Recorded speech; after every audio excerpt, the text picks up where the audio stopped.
The coffee was still warm when I noticed the mug. Not my mug. Not Claire's either, the one with the chipped handle she'd been meaning to throw away for 2 years. This was a dark navy mug, plain, no logo, sitting in the dish rack next to the sink like it had always lived there.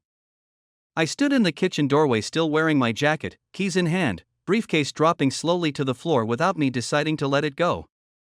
It was a Tuesday in late October. I'd left the Cavington Municipal Project site 2 hours early because the structural review had wrapped faster than expected, and my site supervisor, a compact, efficient man named Terry, had practically pushed me out the door. "Go home, Daniel. Get some sleep. You've been here since 6. I'd laughed. I'd driven the 12 minutes home with the radio on, thinking about nothing in particular. Thinking about whether Owen had finished his math worksheet. Thinking about whether there was enough pasta in the cabinet. I was not thinking about a navy mug.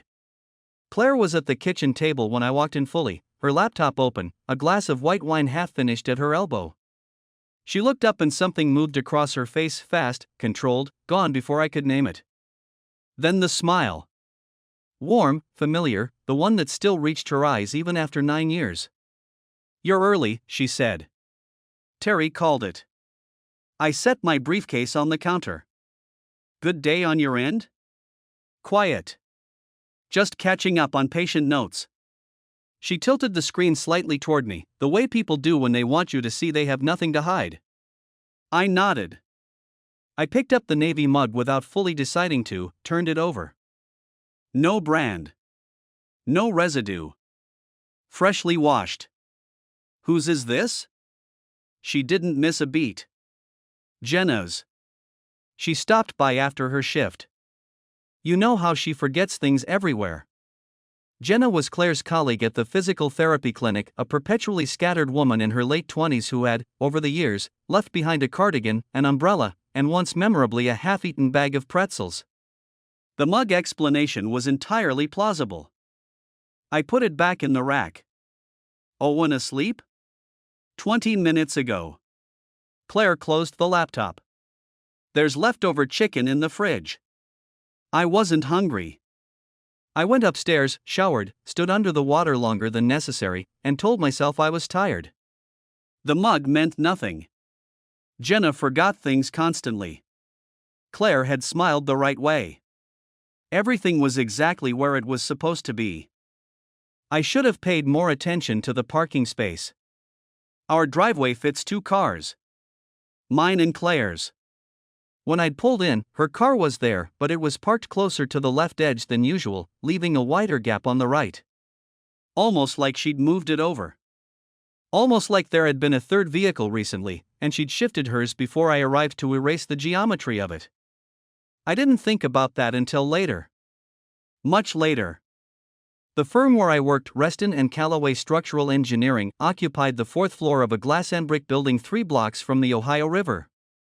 32 employees. A culture of quiet professionalism and occasional Friday afternoon beers in the conference room. I'd been there 11 years, which meant I was one of the pillars, not management, not quite, but the kind of person whose opinion on load calculations carried the room. The following Monday, our senior partner, Ellen Callaway, gathered the project team in the main conference room at 9 sharp to introduce a new hire. "This is Marcus Hale," she said. "He comes to us from a firm in Columbus, project management background, infrastructure experience, and a strong track record on municipal contracts. He'll be joining the Riverside Bridge expansion as lead coordinator." He was tall. Early 40s, maybe. Dark hair going silver at the temples. The kind of physical presence that doesn't announce itself but fills a room anyway. He wore a charcoal blazer over an open collar, and he shook hands around the table with the unhurried confidence of someone who had done this many times. When he got to me, he smiled. Steady, pleasant, professional. "Daniel. Good to meet you." "You too," I said. His handshake was firm. His eye contact held for exactly the right amount of time, not aggressive, not evasive. The handshake of a man who had rehearsed nothing because he had nothing to rehearse. I noticed none of this consciously. I was already thinking about the Riverside pilings. It was only 3 days later, when Marcus mentioned that he'd recently relocated from Columbus and was still settling into Cavington, that something stirred at the edge of my awareness, faint, directionless. Like a sound in another room that stops before you can identify it. "Where are you staying?" someone asked. "Rented a place off Holman. Month to month for now. Holman Street. 4 blocks from our house." I wrote a number on a spreadsheet. I did not look up. There is a specific quality to a marriage in its 9th year that is different from anything that came before. The early passion has settled into something quieter but denser, a shared language, a choreography of habit, 1,000 small negotiations that happen without words. You know how the other person takes their coffee, which side of the bed they run cold on, what kind of silence means they need space versus the kind that means they want to be asked. Claire and I had built that language over a decade of proximity. I knew the way she tucked her left foot under her right knee when she was reading something that genuinely absorbed her. I knew that when she was worried, she cleaned, not anxiously, not visibly, but methodically, working through the house room by room as if order could contain whatever was pressing inward. I knew the sound of her laugh when something was actually funny versus when she was performing ease for someone else's benefit. Which is why I noticed, 2 weeks after Marcus Hale joined our firm, that she laughed differently at dinner. Nothing dramatic. Nothing I could point to. She asked about my day the way she always did, listened the way she always did, smiled at the right moments. But there was something slightly elevated in her, a brightness that felt curated rather than natural. She'd changed out of her work clothes before I got home, which she sometimes did but not usually on weekdays when Owen had homework to finish and dinner to manage. Her hair was down. She smelled faintly of the perfume she reserved for evenings out. "Did you go somewhere today?" I asked. "Just work." "Why? You seem like you're in a good mood." She smiled. "Am I not allowed to be in a good mood?" I let it go. Owen, 7 years old and deeply unaware of adult undercurrents, was explaining with total seriousness why his friend Caleb was wrong about dinosaurs. This occupied most of dinner. Afterward, I helped with the homework, read 2 chapters of the book Owen had declared his favorite that week, and tucked him in while he held my hand and asked whether bridges could float. "Some of them," I said. "Pontoon bridges." "What about the one by our house?" "That one sits on the riverbed." He considered this. "What if the river gets mad?" "That's why we do the math carefully." He accepted this and closed his eyes, and I sat at the edge of his bed for an extra minute in the particular stillness of a sleeping child's room. The nightlight threw a warm amber circle on the wall. I thought about load distribution and sediment drift and the quarterly review I needed to finish by Friday. I did not think about Claire. But that night, after she'd fallen asleep, I lay in the dark for a long time listening to the house settle and watching the shadows of headlights move across the ceiling, and somewhere under the surface of every ordinary thought was something I hadn't named yet. Not suspicion. Not fear. Just a low, persistent frequency, the kind you feel in your chest before you hear the sound. The first concrete anomaly was her phone. Claire had never been protective of her phone. We'd been the kind of couple who left devices on the kitchen counter, glanced at each other's screens without ceremony, shared passwords not out of surveillance but out of the comfortable indifference of people who trusted each other completely. In 7 years of marriage, she had never, not once, taken her phone into the bathroom when we were having a conversation. She started doing it in November. Subtle. Not dramatic. She'd pick it up mid-sentence and carry it with her, or angle the screen slightly away when I walked past, or lock it, not with urgency, just habitually, the moment she set it down. Each instance was individually explainable. Collectively, they were a pattern. I didn't confront it. I stored it. The second thing was her schedule. Claire's clinic ran Tuesday through Saturday, 8 to 5.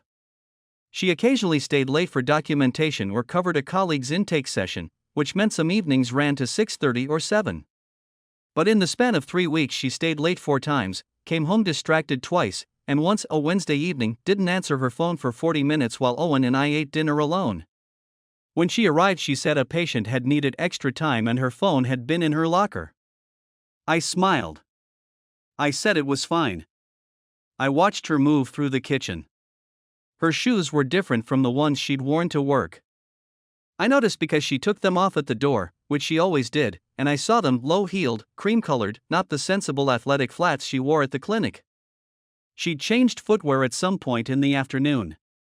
People change shoes for all kinds of reasons. I kept building the list anyway. At the office, Marcus had integrated smoothly and quickly. He was good at his job, genuinely good, the kind of project manager who absorbed technical information without pretending to know more than he did, asked the right questions, and kept the administrative machinery moving without friction. The team liked him. I liked him, professionally, in the impersonal way you respect a competent colleague. We had lunch together once in November, a group of 4 from the Riverside project, plastic-wrapped sandwiches at the long table in the break room. He talked about Columbus, about the Columbus firm's contract culture, about the differences he'd noticed in municipal bidding processes between Ohio and Kentucky.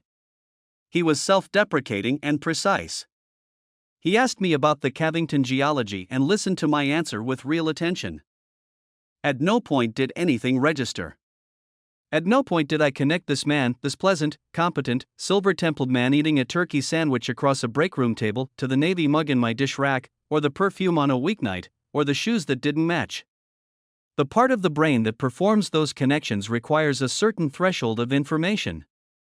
I wasn't there yet. But I was getting closer. The thing about suspicion is that it doesn't announce itself.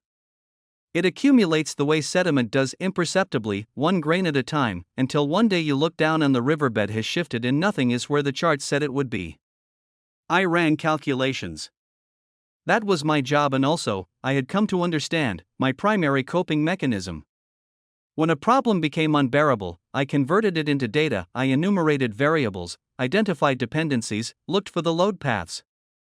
Standing in the kitchen one Thursday morning watching Claire pour coffee while typing something on her phone with one thumb, I ran the numbers the way I might run them on a beam under torsion. Changed behavior, phone privacy, elevated mood on specific days, altered schedule, unexplained shoe change. Duration, 5 weeks. Frequency, increasing. Correlation with any known external event, unclear. She looked up. Why are you staring at me? I'm not. I'm thinking about the bridge expansion. She went back to her phone. Owen came downstairs in his pajamas wanting cereal, and the morning absorbed us both. The clarity came from Owen. Not because he knew anything. Because he was 7 and asked questions the way children do, without preamble, without awareness of the landmines underneath. We were in the car on a Saturday afternoon, coming back from his soccer practice, and he was eating apple slices from a bag and watching the city go by, and he said without particular inflection, "Dad, who's the tall man that Mom talks to on the street sometimes?" I kept my hands on the wheel. What tall man? He has gray in his hair. I saw them from the window once. They were talking by the mailbox. He bit an apple slice. I waved, but he didn't see me. When was this? Owen shrugged. The ageless, boneless shrug of a child for whom time is largely theoretical. A while ago. Before Halloween, maybe? Before Halloween. Mid to late October. Shortly after Marcus had joined the firm. Shortly after I'd come home to a freshly washed navy mug and a driveway with unusual geometry. I asked the next question with my voice completely level. Did Mom know you were watching? I don't think so. I was in my room. The apple slices lasted 2 more minutes. Owen moved on to explaining the rules of a game he and Caleb had invented involving different kinds of rocks. I drove. I listened. I did not say anything about tall men or gray hair or the specific cold thing that had opened up in my chest. I began paying attention in a different way. Not desperately, not like a man coming apart, because I am not that kind of man, and I knew that falling into paranoid surveillance would destroy me faster than anything Claire might or might not be doing. But methodically. With the same discipline I applied to structural analysis: observe, document, verify. I started noting timestamps. I checked the mileage on Claire's car 2 days in a row. Not a dramatic difference, but consistent with destinations beyond the clinic. I looked at our joint credit card statement and found nothing unusual, which told me either there was nothing to find, or she was using cash, or she had an account I didn't know about. None of those three options was comforting. I also began watching Marcus differently. Obliquely, carefully, the way you'd watch a structural element you suspected of hidden stress fractures, not searching for drama, just looking for where the load was actually going. He was collegial and consistent. He brought good coffee from a place on Madison Avenue and shared it without making a production of it. He stayed late when the project demanded it. He spoke about no personal life in particular, no partner mentioned, no family referenced, just the Columbus past and the Cavington present and the bridge in between. Once, in the third week of November, he mentioned a physical therapist. I threw my shoulder up moving boxes, he said, in the break room, to no one specifically. Had to find a PT up here. Good practice on Greenup, you know it? Greenup Street Rehabilitation. 3 blocks from Claire's clinic. A competing practice, not her employer. I said nothing. I noted it. That evening I mentioned casually to Claire that I'd heard a colleague had a shoulder issue. Poor guy, she said, and refilled Owen's glass. She didn't ask the colleague's name. A person with nothing to hide would probably have asked. The Wednesday it broke open, slightly, not fully, was a night Claire said she had a continuing education seminar downtown. 6 to 9, she said. Mandatory for license renewal.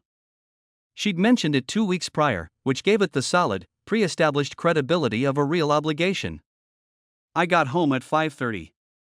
I made dinner with Owen. 7 o'clock came and went. 8 o'clock.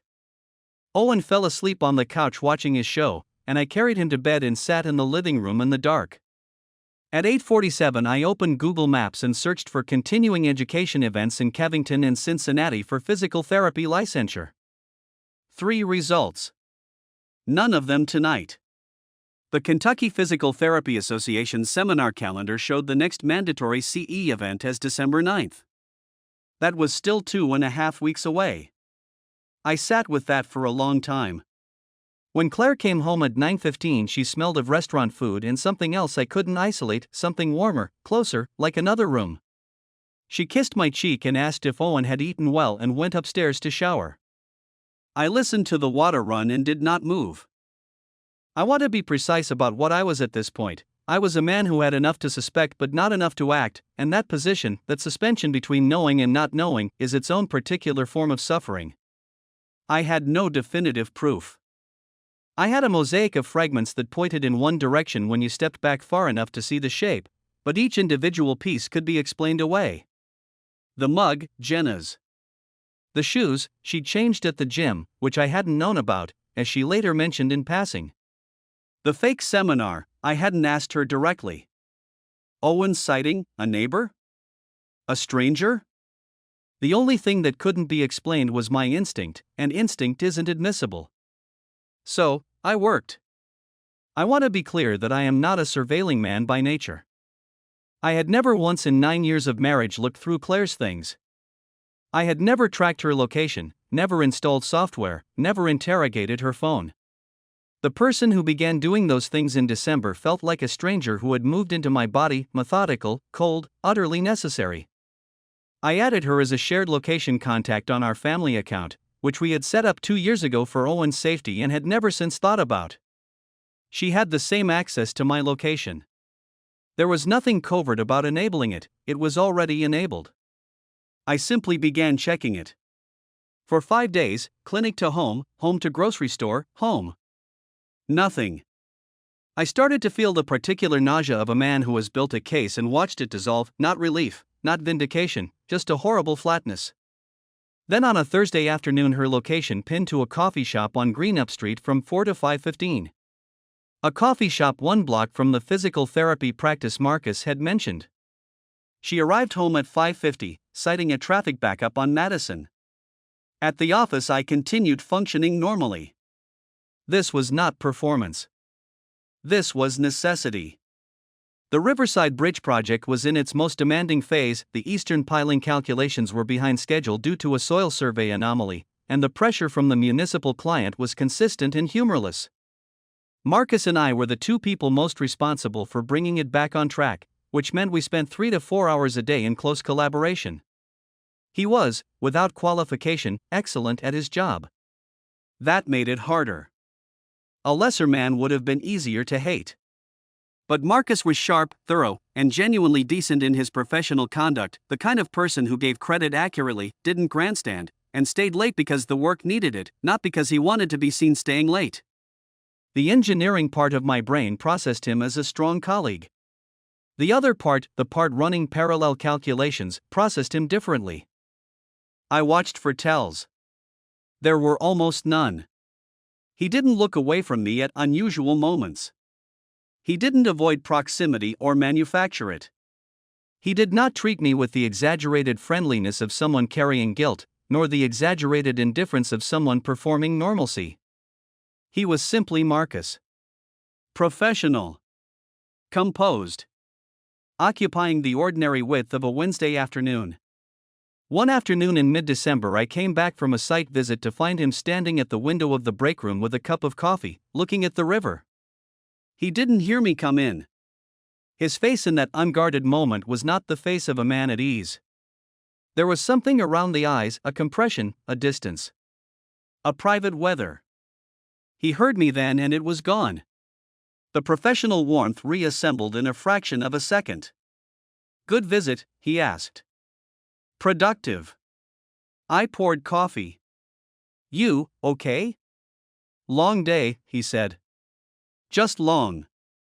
I nodded and went back to my desk and sat down and stared at my screen for 3 minutes without reading a single word on it. The confirmation came from a direction I hadn't anticipated. Ellen Calloway, senior partner, 58, the kind of person who remembered every detail of every professional context she'd ever inhabited, stopped by my desk on a Friday afternoon in mid-December. Ostensibly she was asking about the Eastern piling timeline. But Ellen never stopped by desks for ostensible reasons. She had an office and she used it. She sat in my guest chair and we talked about the piling schedule for 4 minutes. Then, in the tone of someone transitioning to the real subject, she said, "How are things going with Marcus? Team integration?" "Fine," I said. "He's strong. Good communicator. He come with good references," she said, in the non-committal way that sometimes means the opposite. "Columbus firm spoke highly of him." A pause. "He left under interesting circumstances, though. Personal situation." She looked at her coffee. "I don't usually mention these things. But I like you, Daniel. You've been here a long time." I looked at her. "He had a relationship," she said. "With a colleague's wife. It ended, messily." She said it the way a person says something they've been deciding whether to say for weeks. The colleague found out. There was a departure. From the Columbus firm, not ours. Another pause. "I only know because the principal at that firm is a friend of mine." I mention it only because she stopped. I don't know why I mention it. She stood, straightened her jacket, and walked away without another word. I sat very still for a long time. Then I opened the Riverside project file and worked for 3 hours without stopping, with the cold, clean focus of a man who has finally found the load path. The proof, the thing that turns suspicion into certainty, came the following Tuesday. I left work at my normal time, drove to a coffee shop 2 miles from home, and sat for 90 minutes over a laptop doing actual work while Claire's location sat, per her text message, at the clinic finishing documentation. At 7:10 her location moved. Not toward home. Toward downtown. I tracked it in real time, a strange, sickening experience, watching a blue dot trace your wife's route with perfect GPS precision. She stopped at an address on Riverside Drive. I knew that address. Marcus had mentioned it once in a team meeting, a Riverside apartment building recently converted from warehouse space. He'd said the view of the bridge construction was oddly motivating. He'd laughed when he said it. I sat in the coffee shop for 40 minutes. I did not drive there. I am not a man who makes scenes in parking lots. I went home, made dinner for Owen, helped with his homework, read 3 pages of the floating bridge book, and tucked him in. I did not confront Claire that night. Or the next. I had what I needed. Now I needed to think about what to do with it. The confrontation I planned was not the one that happened. I had spent 2 weeks building toward a conversation, choosing the right moment, the right setting, the right words. I'd spoken quietly with a family attorney named Ruth, who had an office on Scott Boulevard and a manner like a steady January morning, calm, clear, unsparing. I'd separated certain financial documents. I'd made a list, not of grievances, but of facts, the way I'd learned in engineering that facts are the only foundation that holds. The confrontation that actually happened was on a Sunday morning when Owen was at his friend Caleb's house and the winter light was coming flat and pale through the kitchen windows and Claire was making tea, and she turned to say something ordinary about grocery shopping, and I said, "I know about Marcus." 4 words. The simplest load I could apply to see where the structure failed. She didn't drop the mug. She didn't go white or crumple or perform any of the dramatic gestures that populate stories about this kind of moment. She stood very still, her back to the counter, and looked at me with an expression I had never seen on her face before, a composite of things, layered, terrible, guilt, yes, but also something exhausted, as if she had been waiting for this and was relieved and devastated simultaneously. "Daniel.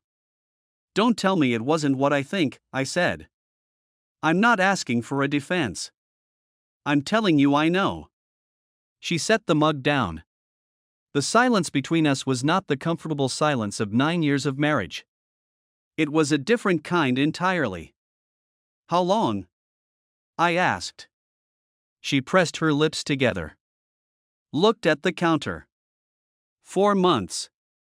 October. The navy mug. The driveway geometry. Before I'd even met him, before I'd shaken his hand in the conference room, before I'd spent 3 months working alongside the man. "Did you know he was joining my firm?"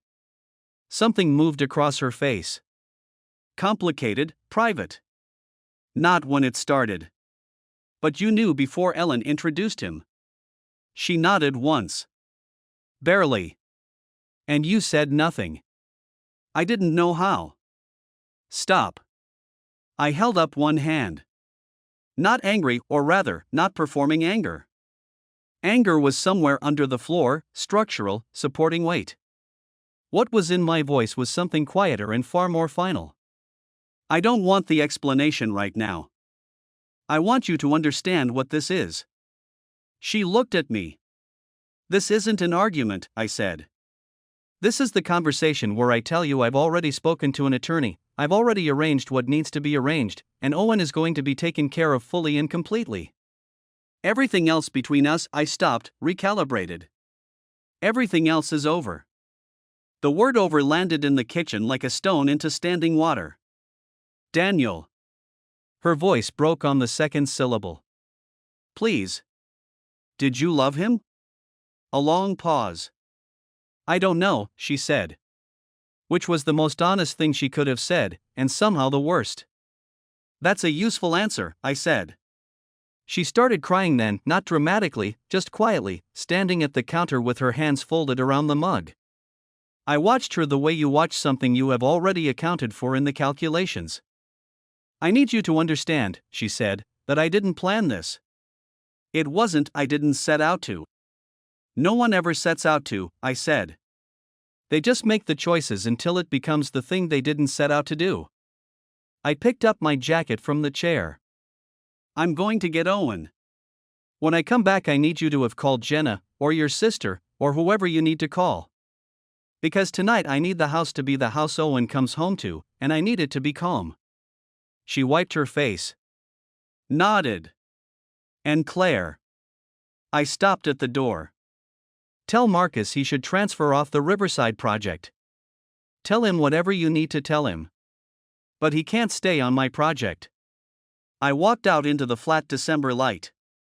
What happened at the office was quieter than I expected. Marcus came to my desk on a Tuesday, 3 days after the Sunday conversation. He stood there with the composure of a man who had made a decision about how to carry himself and was executing it with precision. "Ellen told me about the project reassignment," he said. "I just want you to know, I understand. And I'm sorry. That's inadequate, but it's true." I looked up from my screen. I know that doesn't help, he said. I'm not asking for anything. I held his gaze for a moment. Measured it. He was not performing remorse, this was the real weight of a man who had miscalculated the blast radius of his choices and was standing in the rubble with his eyes open.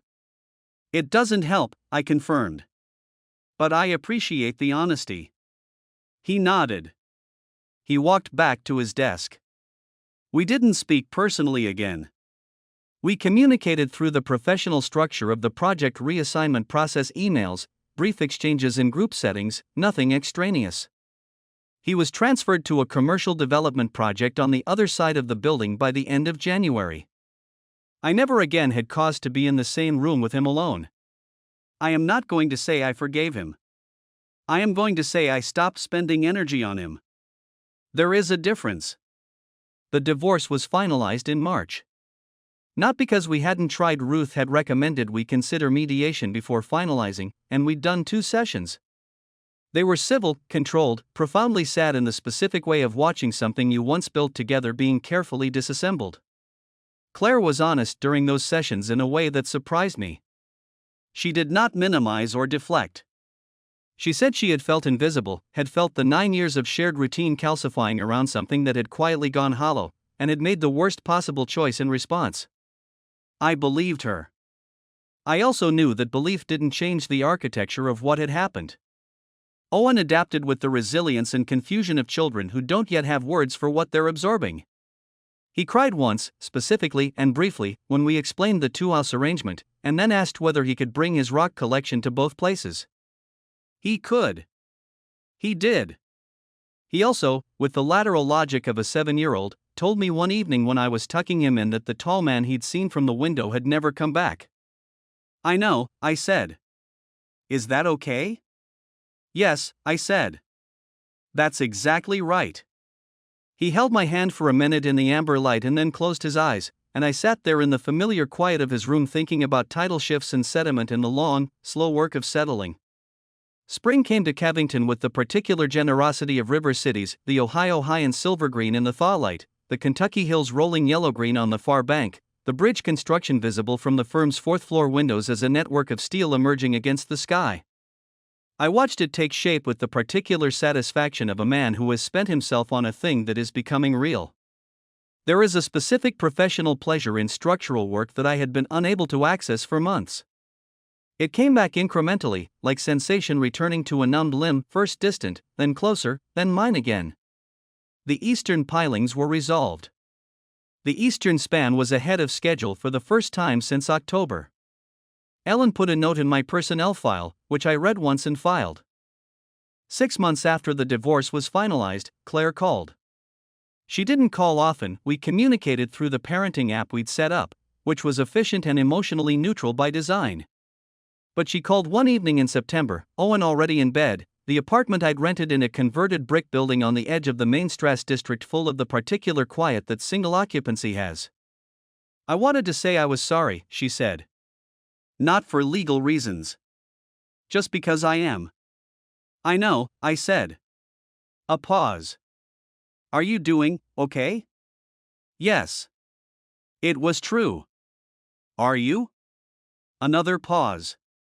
Longer. The answer in the silence before she gave it: I'm working on it. I believed that too. I didn't ask about Marcus. She didn't offer. Later I learned through the residue of professional gossip that he'd left Reston and Callaway in February, a mutual decision, according to Ellen, who mentioned it once and never again.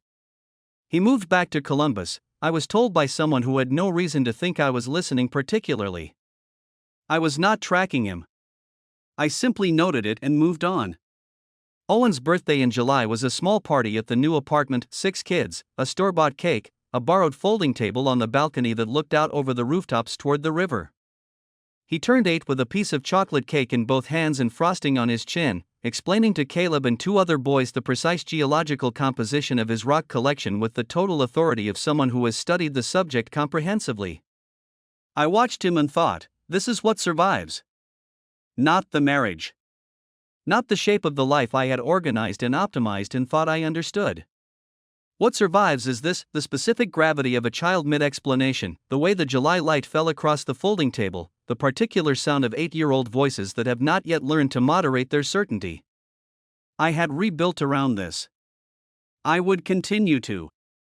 The bridge opened ahead of schedule in October, 14 months after Marcus Hale had shaken my hand in the conference room. I stood on the pedestrian span during the public opening, the river white and gray below, the Kentucky hills brown with early fall, and thought about load paths and redundant systems and the engineering principle that every structure is ultimately a negotiation between weight and support. You design for the maximum load.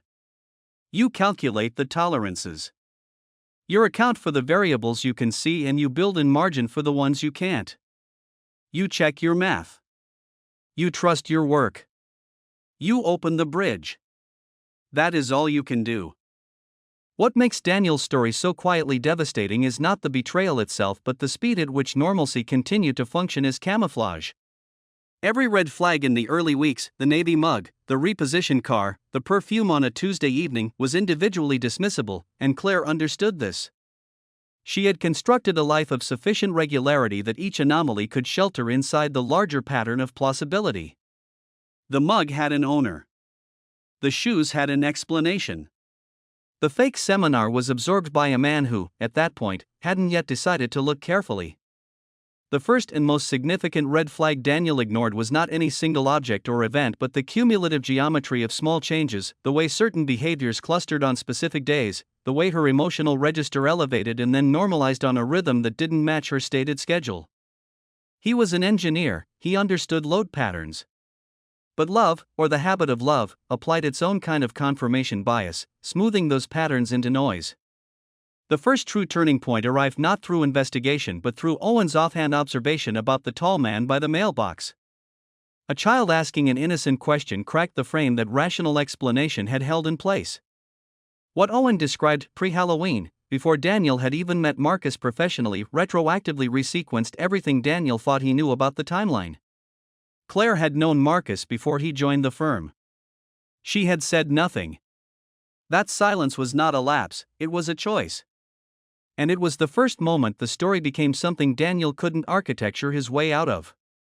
The second turning point was Ellen's deliberate, careful admission, the information delivered in the tone of someone who has weighed the ethics of saying something against the ethics of saying nothing and chose the former. Without Ellen, Daniel might have continued his methodical documentation indefinitely, building a case with no clear endpoint. Ellen gave him the final variable, pattern of behavior. Marcus had done this before. The Columbus wife. The messy departure. What Daniel had been treating as an unprecedented disruption had a prior instance, which transformed it from a one-time catastrophic event into a behavioral signature. That reframing shifted Daniel's entire response from confusion to precision. What neither Daniel nor Claire understood until far too late was that their marriage had been eroding along a seam neither of them was monitoring. Claire's phrase, "felt invisible," is the story's most quietly damning detail. Daniel is a man of deep internal competence who processes the world through structure and documentation. He is present and loyal and genuinely loving. He is also, by temperament, someone who solves external problems with meticulous attention while potentially leaving internal ones, the slow drift of emotional intimacy, the silences that accumulate between two people across 9 years unaddressed until they become structural. Claire's betrayal was not justified by this. But her observation names the hidden load that the marriage had been carrying for longer than either of them had acknowledged. The lesson that emerges from this isn't about vigilance or surveillance or the warning signs couples are advised to watch for. It's about the difference between presence and attentiveness, between sharing a life and remaining genuinely curious about the person you're sharing it with. Daniel was present. He was a good father, a steady provider, a loyal husband. But there is a kind of presence that gradually becomes assumption, the certainty that because nothing has announced itself as wrong, everything must be right. That certainty is the blind spot. And it is, in different forms, everyone's blind spot at some stage of a long relationship. What this story ultimately demonstrates is the particular way trust functions as infrastructure, invisible when intact, catastrophic when it fails, and almost impossible to rebuild to original specification. Daniel never stopped loving Claire in the conventional sense. He stopped being able to stand inside the structure of that love once he knew that its load-bearing elements had been secretly compromised. The fact that he chose precision over theatrics, that he consulted a lawyer before he raised his voice, that he gave her the house to be calm for Owen before he let himself feel anything, is not coldness. It is the expression of a man whose deepest instinct is to protect the things that matter most, even at the cost of his own emotional release. Claire, viewed without judgment, is a woman who let loneliness accumulate past the point where she could articulate it and then made a choice that was, in the deepest sense, self-defeating. She sought connection outside the marriage and in doing so destroyed the very relationship that contained everything she claimed to value. Marcus functions in this story less as a villain than as a symptom, the place where a pre-existing fracture finally propagated to failure. He was not the cause. He was the event that revealed the cause. What the story leaves permanently open is the question of whether any of this was inevitable, whether different conversations, different attentiveness, different patterns of presence might have rerouted the timeline. That question has no engineering answer. It only has a human one, and the human answer is always incomplete. What stays with me about this story is Owen asking whether he could bring his rock collection to both houses. That one question. Because that's where the real cost lies, not in the divorce proceedings or the professional awkwardness or the GPS dot moving toward the wrong address. It lives in a 7-year-old doing the math of a broken household with the only currency he has, his rocks, his certainty, his willingness to adapt to something he doesn't yet have words for. We talk about betrayal as something between two adults. We rarely talk about the third account it draws from. That's the part that doesn't get closed.